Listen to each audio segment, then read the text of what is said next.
Hello, I'm Rachel Supbach, and today I'm going to talk about the University of Maryland data breach of 2014. Now, education might not be the first area that people think about when they think of information theft and data breaches.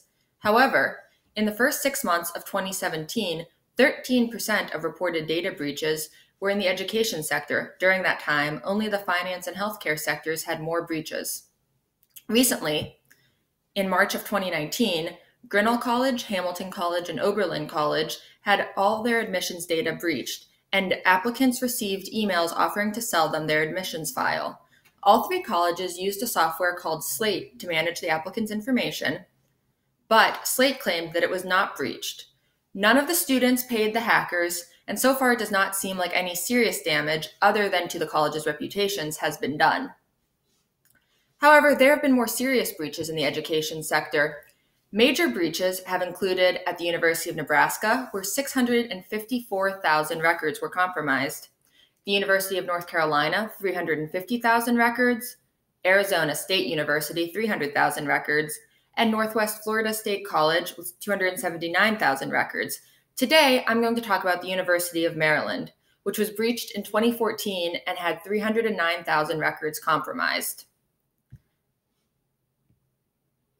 The breach was first announced on February 19, 2014, when University President Wallace D. Lowe made an official statement that read, "A specific database of records maintained by our IT division was breached yesterday. That database contained 309,079 records of faculty, staff, students, and affiliated personnel from the College Park and Shady Grove campuses who have been issued a university ID since 1998. The records included name, social security number, date of birth, and university identification number. No other information was compromised. No financial, academic, health, or contact, phone, address information." Brian Boss, a vice president and chief information officer at the university, stated that the hackers were relatively sophisticated, as there was no open door for them to enter through. He also stated that no information was changed, it was only stolen. The hackers essentially made a copy of the over 300,000 records and left. The theft of social security numbers was the greatest concern. The federal government mandates higher education institutions to comply with the Family Educational Rights and Privacy Act of 1974, commonly known as FERPA, to protect student information. Under FERPA, universities and colleges are prohibited from disclosing social security numbers and student ID numbers without permission. UMD's response to the hack included offering a free year of credit monitoring for those affected, which it later extended to 5 years. They set up a page on the UMD website specifically for sharing information and answering FAQs about the breach. They established a security task force, and President Lowe testified at a hearing titled "Protecting Personal Consumer Information from Cyber Attacks and Data Breaches," held by the U.S. Senate Committee on Commerce, Science, and Transportation. He testified alongside representatives from companies that had suffered recent breaches, which included Target most famously. After the initial malicious attack, there was a second breach by a man named David Helkowski, a so-called white hat hacker. He had worked for a company that was contracted by the university previously. About a month after the initial exposure of over 300,000 records in February, he replicated the breach. He posted Lowe's home phone number and social security number on Reddit and sent an anonymous tip to the UMD task force. The FBI was able to connect the breach to Helkowski, and they got a warrant and seized electronics from his house. In the end, though, both the University of Maryland and the Justice Department declined to press charges. Despite the second hack, there were still flaws remaining in the campus network when it was audited by the state in December 2014, 10 months after the initial attack. Auditors stated that the gaps that they had identified 5 years earlier in a previous audit were still there.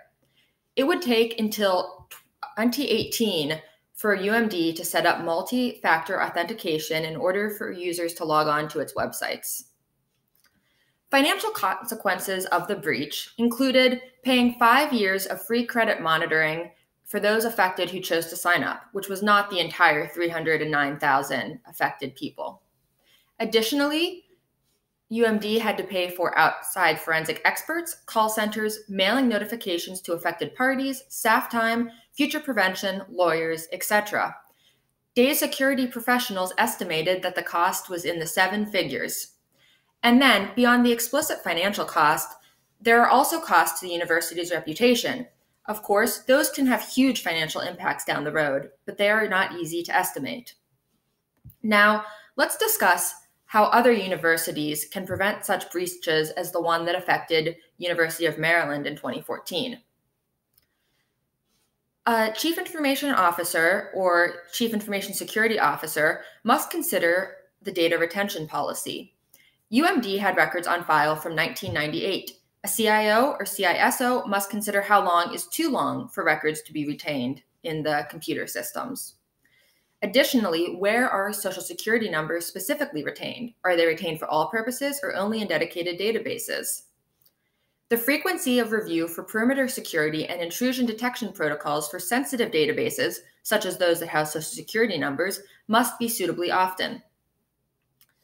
Next, they must determine if campus-wide policy for protecting the local networks of individual departments is necessary. This presents some difficulties in U.S. higher education, which has generally embraced decentralization and allowed faculty members a great degree of freedom. Vendors and other outside partners should also be made clear on what expectations exist for maintaining security of sensitive information. If an institution has not already set up multi-factor authentication, then now is probably a good time to get working on that. It should also be considered if a college or university should allocate funds for potential data breaches, as it could help them prepare for the expenses incurred by a breach, since it is really a matter of when a breach will occur, not if. So, what conclusions can we draw from the case of University of Maryland's 2014 data breach? First of all, institutions of higher education are vulnerable and desirable targets for hackers. Record retention should be regulated by clear policies, and those policies should cover both where sensitive information, such as a security number, is stored, and also how long records are stored before being purged. Gaps in security should be addressed as soon as possible. And as with any information security policy, acceptable risk must be determined. To conclude, these are the sources cited within the presentation. Feel free to pause here if you would like to take a longer look, and thank you for your time.